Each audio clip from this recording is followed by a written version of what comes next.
Fé, oração e jejum. Comentário de Mário Persona. O pai do jovem possesso se queixa da incapacidade dos discípulos para libertarem o seu filho. Tragam-me o menino, ordena Jesus. E quando o espírito viu Jesus, imediatamente causou uma convulsão no menino. Este caiu no chão e começou a rolar, espumando pela boca. Marcos 9, de 19 a 20. Em Marcos 6, nós vimos que Jesus havia chamado os 12 para junto de si e deu-lhes autoridade ou poder sobre os espíritos imundos. E eles expulsavam muitos demônios. Está lá em Marcos 6, versículos 7 e 13.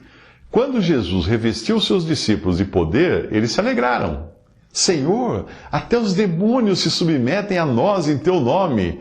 Mas o poder que os discípulos haviam recebido do Senhor tinha subido a cabeça deles e gerado orgulho religioso.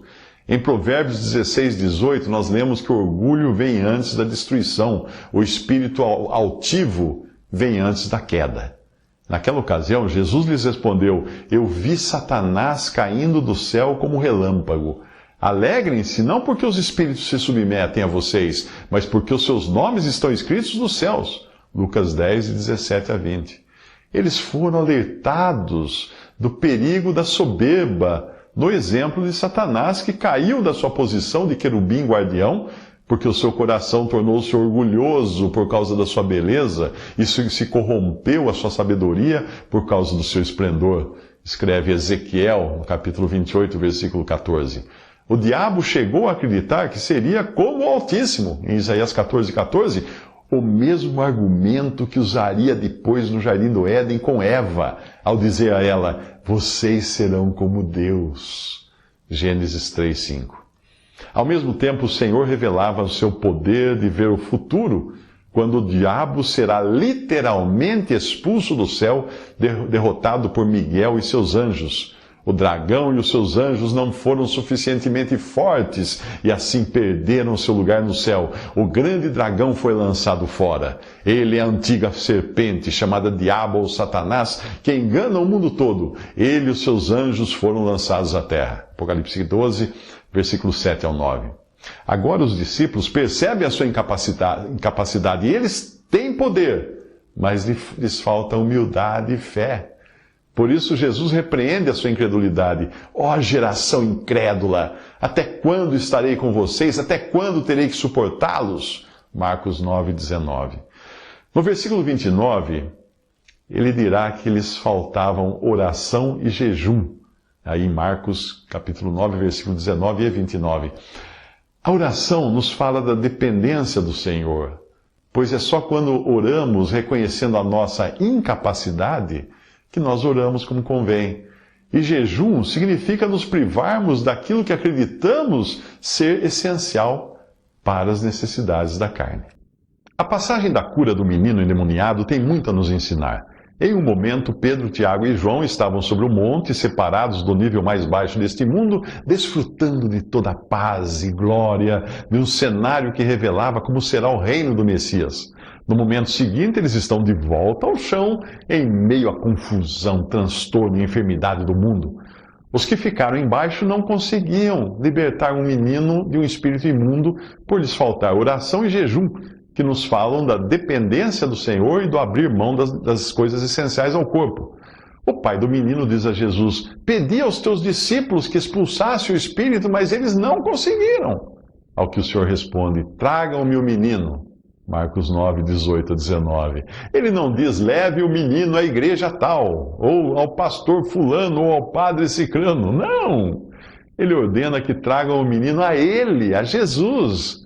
Um pouco antes, Pedro, Tiago e João tinham visto Jesus ao lado de Moisés e Elias e quiseram fazer 3 tendas iguais. Mas o pai não iria permitir que seu filho fosse colocado no mesmo nível dos profetas, por mais importantes que estes fossem. Apareceu uma nuvem, os envolveu e dela saiu uma voz que disse: este é o meu filho amado, ouçam-no. Repentinamente, quando olharam ao redor, não viram mais ninguém, a não ser Jesus. Marcos 9, de 7 a 8. O menino devia ser levado a Jesus. É a ele que nós devemos levar as pessoas, os nossos problemas, as nossas dificuldades. Aqueles que buscam levar pessoas a alguma igreja ou pregador estão equivocados. Deus deseja que o seu filho seja o centro de todas as coisas e o nosso único recurso e centro de atenção. Mas o pai do menino ainda não confia que Jesus possa libertar seu filho, por isso roga: se podes fazer alguma coisa, tem compaixão de nós e ajuda-nos. Marcos 9, 22. Que incredulidade era essa de dizer se podes? Se podes? Responde Jesus em tom de surpresa, como se lhe faltasse poder, da maneira como parecia indicar o pedido do pai do menino. Então ele complementa mostrando que não era em si mesmo que faltava poder, e sim no Pai, que não tinha demonstrado o poder de crer. Veja que interessante esta passagem na Bíblia traduzida por John Nelson Darby. E Jesus disse-lhe: esse se podes é se tu podes crer. Todas as coisas são possíveis àquele que crê. E imediatamente o pai do menino, chorando, disse com lágrimas: creio. Ajuda a minha incredulidade. Marcos 9, 22 a 23. A ausência de fé, oração e jejum levam a pessoa à incredulidade, à confiança própria e à busca da satisfação da carne, desviando o olhar de Cristo para as coisas que são do homem. Quando Jesus viu que uma multidão estava se ajuntando, repreendeu o espírito imundo, dizendo: espírito mudo e surdo, eu ordeno que o deixe e nunca mais entre nele. O espírito gritou, agitou violentamente e saiu. O menino ficou como morto, a ponto de muitos dizerem: ele morreu. Mas Jesus tomou-o pela mão e o levantou, e ele ficou em pé. Marcos 9, 25 a 27. Muito do que é praticado hoje na cristandade busca o exibicionismo e a promoção. Mas Jesus não. Ele decide libertar logo o menino ao perceber que uma multidão estava se ajuntando. Ele nunca busca se exibir, mas procura fazer a vontade do Pai, não da curiosidade das multidões. Depois de evitar a aglomeração de curiosos, ele sai com os discípulos daquele lugar e atravessaram a Galileia. Jesus não queria que ninguém soubesse onde eles estavam, diz Marcos no capítulo 9, versículo 30. A multidão não entende o que o Senhor faz, a ponto de muitos dizerem: ele morreu. Para o incrédulo, uma pessoa liberta por Cristo está morta, mas para Deus ela está viva. Por outro lado, quem ainda não creu em Jesus pode até se achar vivo, mas aos olhos de Deus está morto. É como um galho seco, incapaz de dar fruto.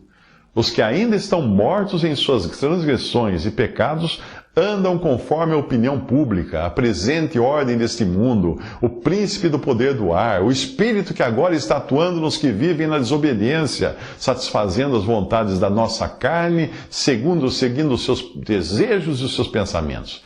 Efésios 2, de 1 a 3. Pessoas assim podem se interessar por exibicionismo religioso cristão, mas não por Cristo. Por isso existem igrejas cheias de pessoas atrás de sinais, milagres e maravilhas, mas que desconhecem o perdão e a libertação completa de seus pecados. Elas acham que precisam fazer algo para serem salvas e devem continuar fazendo algo para não perder a salvação. Viver assim é como praticar roleta russa, sem saber qual pecado poderá explodir o seu destino. Como descansar numa vida de pavor como essa, enquanto falsos pregadores alimentam esse medo com um falso evangelho de boas obras?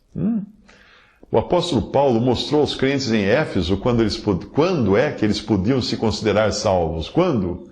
Quando vocês ouviram e creram na palavra da verdade, o evangelho que os salvou. Vocês foram selados com o Espírito Santo da promessa, que é a garantia da nossa herança até a redenção daqueles que pertencem a Deus, para louvor da sua glória. Efésios 1, de 12 a 14. Você sabe para que serve uma garantia? Não sabe? Pois é. Então não duvide.